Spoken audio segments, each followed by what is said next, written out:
Voter ID সংশোধনের জন্য এই একটি ডকুমেন্টস যে কতটা জরুরি ছিল আবেদন বাতিল হবার পর হারে হারে বুঝতে পারবেন। তাই সময় থাকতে সময় নষ্ট না করে আগেই এটা করে নিন।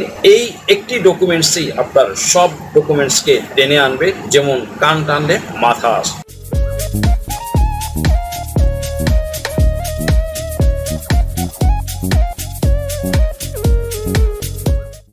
সুপ্রিয় দর্শক মণ্ডলী, আসসালামু আলাইকুম। দেশে এবং দেশের বাহিরে যে যেখান থেকে শুনছেন, আশা করি ভালো আছেন, সুস্থ আছেন, নিরাপদে আছেন। আমি অ্যাডভোকেট মোহাম্মদ বেলায়েত হোসেন। আমার আইন বিষয়ক চ্যানেলে আপনাদের সবাইকে জানাই প্রাণ ঢালা অভিনন্দন। আজকে দুর্দান্ত একটি ভিডিও নিয়ে আপনাদের সামনে হাজির হয়েছি। ভিডিওটি খুবই ইনফরমেটিভ ও তথ্যবহুল হতে চলেছে, তাই রিকোয়েস্ট করছি ভিডিওটি স্কিপ না করে শুরু থেকে শেষ পর্যন্ত দেখতে থাকুন। So let's get begin. আজকে আলোচনার বিষয়বস্তু হলো আইডি সংশোধন, দ্যাট মিনস জাতীয় পরিচয়পত্র সংশোধন। এক্ষেত্রে ভোটার আইডি সংশোধনকারীদের জন্য একটি সুখবরই বলা চলে, কারণ আবেদন বাতিল হলেও 4 বার আপিলের সুযোগ থাকছে। জাতীয় পরিচয়পত্র এনআইডি সংশোধন নিয়ে ভোগান্তির জন্য শেষ নেই।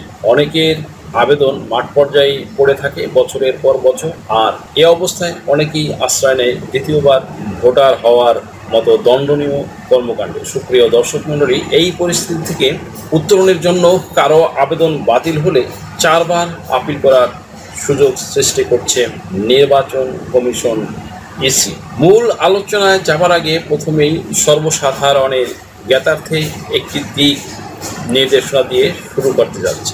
এখানে উল্লেখ্য যে আমরা প্রায়শই দেখি যে আবেদনকারী না বুঝেই একটি ভুল করে থাকে।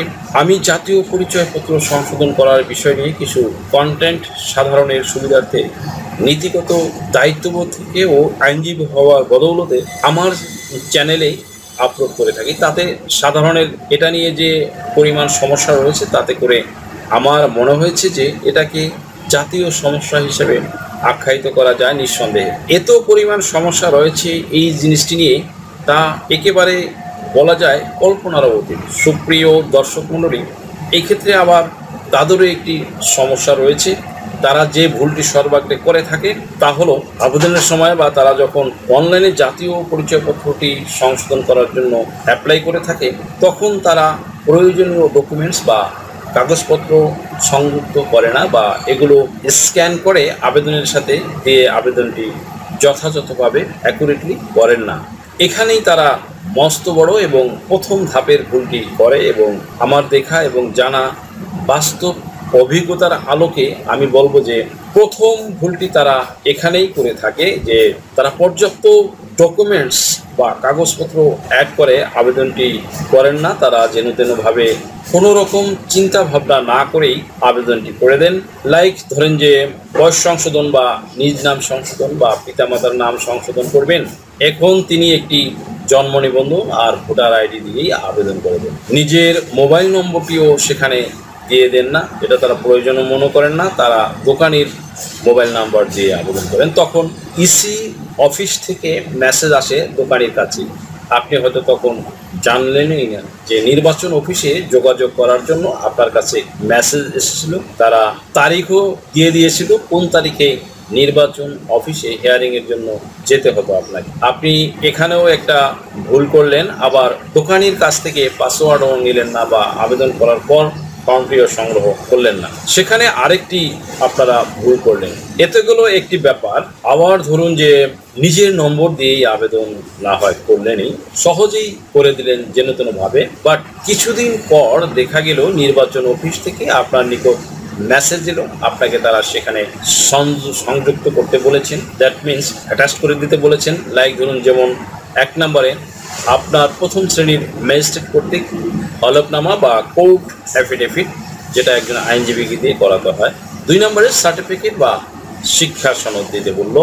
3 নম্বরে চেয়ারম্যান বা কাউন্সিলর কর্তৃক প্রত্যয়নপত্র বা নাগরিক সনদপত্র। 4 নম্বরে ওয়ারিশ সনদপত্র হতে পারে। 5 নম্বরে কাবিননামা বা নিকাহনামা।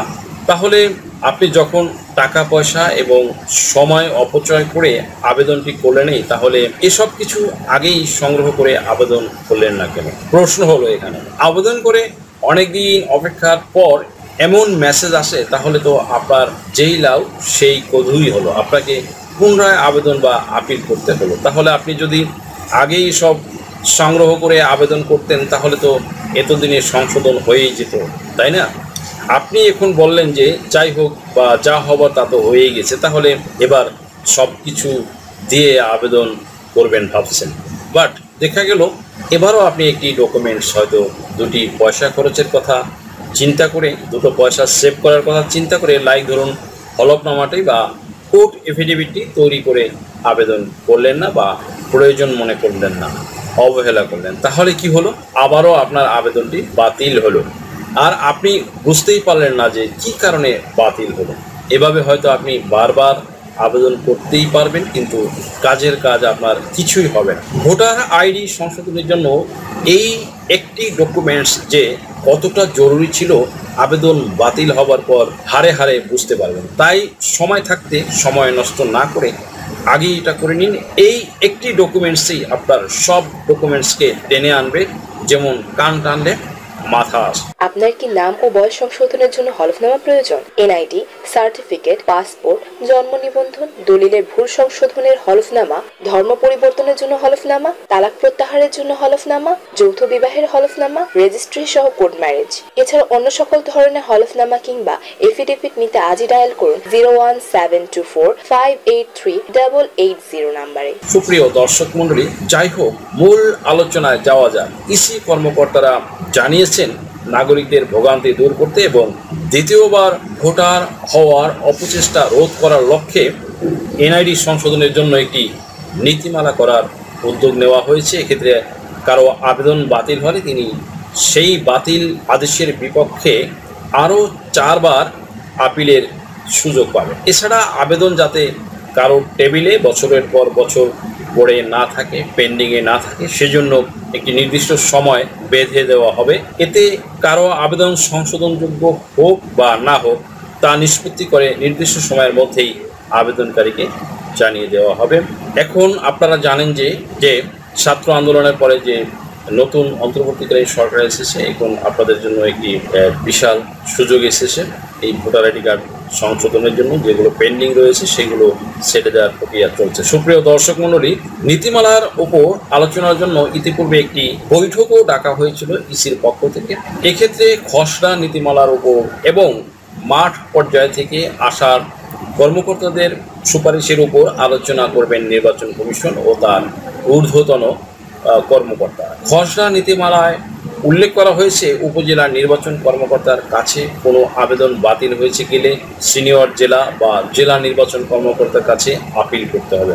আবেদন যাচাই বাছাই করবেন অতিরিক্ত জেলা নির্বাচন কর্মকর্তা বা নির্বাচন কর্মকর্তা। তিনি 60 দিনের মধ্যে আপিল আবেদন নিষ্পত্তি করবেন। জেলা পর্যায়ে আপিল আবেদন না টিকলে পুনরায় আপিল করা যাবে আঞ্চলিক নির্বাচন কর্মকর্তার কার্যালয়ে। এক্ষেত্রে আগের আদেশের 45 দিনের মধ্যে আবেদন করতে হবে, তিনি পরবর্তী 60 দিনের মধ্যে তা নিষ্পত্তি করবেন। আঞ্চলিক কার্যালয়েও আবেদন না টিকলে আপিল করা যাবে এনআইডি অনুবিভাগের মহাপরিচালকের কাছে। এক্ষেত্রে আগের আদেশের 45 দিনের মধ্যে আবেদন করতে হবে, আপিল নিষ্পত্তি হবে আবেদনের পরবর্তী 60 কর্মদিবসের মধ্যে। সেখানে আবেদন না টিকলে সর্বশেষ পন্থা হিসেবে নির্বাচন কমিশন বরাবর আপিল করা যাবে আগের মতোই। এবারও 45 দিনের মধ্যে আবেদন করতে হবে। নির্বাচন কমিশন গঠিত কমিটির দ্বারা যাচাই বাছাই ও নথি উপস্থাপন এবং শুনানি শেষে কমিশন আদেশ দেবেন 60 দিনের মধ্যে। এক্ষেত্রে কমিশনের আদেশেই চূড়ান্ত হবে। নীতিমালা প্রণয়ন কমিটির দায়িত্বপ্রাপ্তদের একজন ইসির যুগ্ম সচিব তিনি বলেন, খসড়া নীতিমালার উপরে সবার মতামত চাওয়া হয়েছে, আলোচনা করে সিদ্ধান্ত নেওয়া হবে। পরিশেষে আমি বলবো যে আপনারা 3 বা 4 বা 5 বার আপিল করবেন, সবই ঠিক আছে, বাট সঠিক ডকুমেন্টস সংযোগ না করে আবেদন করলে এভাবে বছরের পর বছর আবেদন করেই যাবেন, আপিল করেই যাবেন, কিন্তু কাজের কাজ কি আসবে? কিছু হবে? প্রশ্ন আপনাদের কাছে থাকলো। সুপ্রিয় দর্শক মণ্ডলী, আশা করি ভিডিওটি থেকে সামান্যতম বলে উপকৃত হয়েছেন। যদি ভিডিওটি আপনাদের সামান্যতম উপকার আসে তাহলে রিকোয়েস্ট করবো চ্যানেলটি লাইক, শেয়ার, কমেন্টস এবং সাবস্ক্রাইব করে পাশে থাকা বেল আইকনটি প্রেস করে দিন, যাতে পরবর্তী ভিডিও নোটিফিকেশনটি খুব সহজেই পেয়ে যান। সো আজকের মতো এখানেই শেষ করছি। দেখা হবে অন্য কোনো দিন, অন্য কোনো ভিডিওতে, অন্য কোনো আইনি কন্টেন্টে। সেই পর্যন্ত সকলে ভালো থাকুন, সুস্থ থাকুন, নিরাপদে থাকুন। আবারও সবাইকে ধন্যবাদ জানিয়ে এখানেই শেষ করছি। আল্লাহ হাফেজ। দেশ ও বিদেশ থেকে যে কোনো ধরনের হলফনামা, এফিডেভিট নিতে চান, কাবিননামা, নিকানামা যে কোনো ভাষায় অনুবাদ করে বিভিন্ন মন্ত্রণালয়, ইসলামিক ফাউন্ডেশন থেকে সত্যায়িত করে নিতে চান, শিক্ষা সনদ বা অন্য যে কোনো ধরনের ডকুমেন্ট শিক্ষা বোর্ড, শিক্ষা মন্ত্রণালয় থেকে সত্যায়িত করে নিতে চান, ধর্ম পরিবর্তন করে কোর্ট ম্যারেজ করতে চান, কুরিয়ার, ইমেইল, হোয়াটসঅ্যাপ, ইমো, মেসেঞ্জারিতে ডেলিভারি নিতে পারবেন। তাছাড়াও সরাসরি এসেও নিতে পারবেন। Mobile number 01724583880।